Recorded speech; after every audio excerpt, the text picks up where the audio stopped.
যাই হোক, কালকে একটি রাজনৈতিক দলের শুভ সূচনা হয়েছে। আমরা আমাদের দলের পক্ষ থেকে জনাব রিজভী সাহেব গিয়েছিলেন,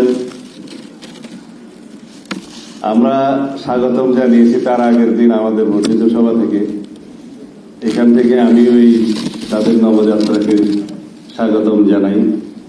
কারণ বহুদলীয় গণতন্ত্রের প্রবক্তা তো আমাদের এই দলের প্রতিষ্ঠাতা মহান রাষ্ট্রপতি জিয়াউর রহমান।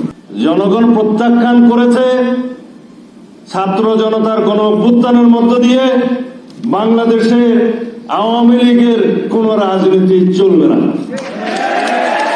5ই আগস্ট নির্ধারণ হয়ে গেছে যে বাংলাদেশের মানুষ আওয়ামী লীগের শাসন চায় না, রাজনীতি চায় না। আওয়ামী লীগকে বাংলাদেশের এই ভূখণ্ডে মানুষ রাজনীতি করতে দেবে না। এটা হচ্ছে একরকম বহিঃপ্রকাশ। দ্বিতীয় সিদ্ধান্ত জনগণ দেবে যদি সংসদে ভোট দেওয়ার সুযোগ পায়। মাননীয় প্রধান উপদেষ্টা বলছে ডিসেম্বরের মধ্যে তারা নির্বাচন দিতে চায়। এখনো ইনিয়ে বিনিয়ে বলছে, প্রকাশ্যে জোরালো ভাবে বলছে না। কি হলো, নির্বাচন হবে না নাকি?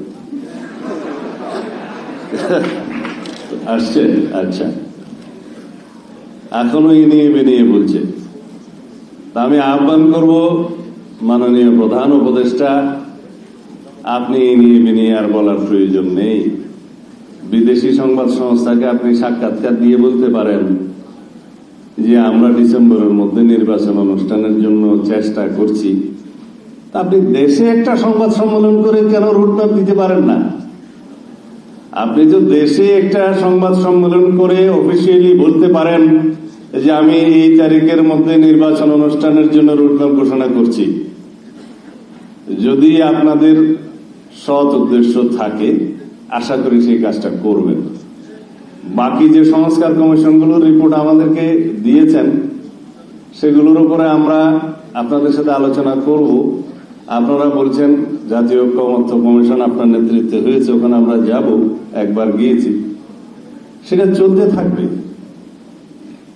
এই কাজ তো বন্ধ হবে না।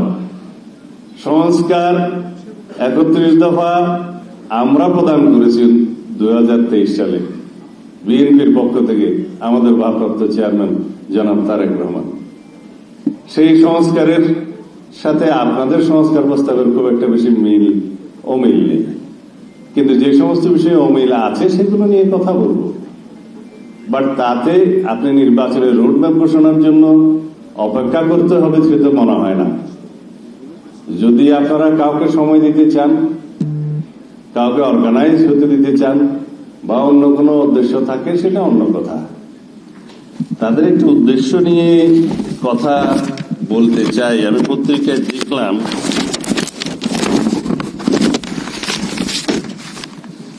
জাতীয় নাগরিক পার্টির অন্যতম লক্ষ্য সেকেন্ড রিপাবলিক প্রতিষ্ঠায় গণপরিষদ নির্বাচনের মাধ্যমে নতুন সংবিধান প্রণয়ন। এইটা তাদের অন্যতম লক্ষ্য বলেছে। আমি সমালোচনা করতে চাই না। প্রত্যেক রাজনৈতিক দলেরই তার নিজস্ব কর্মপন্থা থাকবে, আদর্শ থাকবে।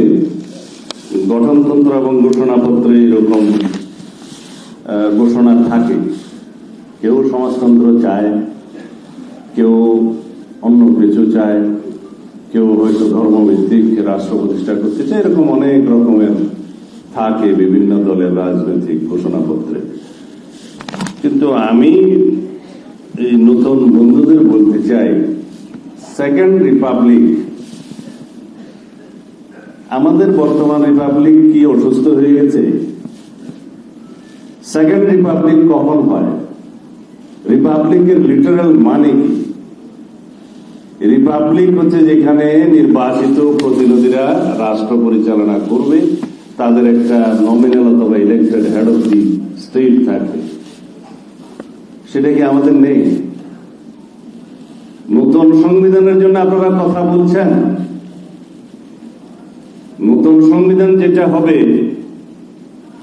সেটা সংশোধনের মাধ্যমে ব্যাপক সংশোধনী প্রস্তাব আপনারাও তো দিয়েছেন সংস্কার কমিশনে, আমরাও দিয়েছি। প্রয়োজনীয় গণতান্ত্রিক সংস্কার, বর্তমান জন আকাঙ্ক্ষা এবং 5ই আগস্টের ছাত্র গণ অভ্যুত্থানের যে প্রত্যাশা এবং আকাঙ্ক্ষা নিয়ে আমাদের সন্তানরা রক্ত দিয়েছে, সেই আকাঙ্ক্ষাকে ঊর্ধ্বে তুলে ধরে, তাদের চাহিদাকে, প্রত্যাশাকে তুলে ধরে আমাদের সেই সংশোধনীগুলো আমরা সাজিয়েছি। নতুন স্বাধীনতা এবং নতুন বাংলাদেশের যে তরুণদের চাহিদা, সেটাকে সামনে রেখে গুরুত্ব দিই। সেই সংবিধানের নাম যদি আপনারা নতুন সংবিধান দেন, ঠিক আছে, কিন্তু গণপরিষদ কেন বললেন আমরা বুঝলাম না।